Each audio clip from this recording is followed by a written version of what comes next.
करबौ ई सबके चक्कर में। मैया बाबू भेजल कई हमारा पढ़े शहर में। जिंदगी नहीं बर्बाद करबौ ई सबके चक्कर में। मैया बाबू भेजल कई हमारा पढ़े शहर में। ना ढेरे उमर में कहरबौ नहीं, पहिला तास वाला जुआ दूसरा 2 इंच के कुआं, हम दोनों में पड़बौ नहीं। पहिला तास वाला जुआ दूसरा 2 इंच के कुआं, हम दोनों में पड़बौ नहीं।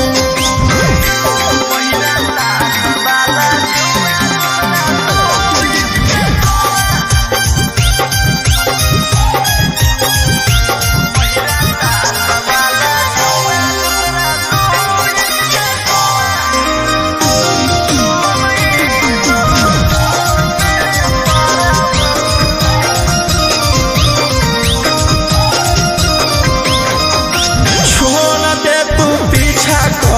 रोही रौशन के।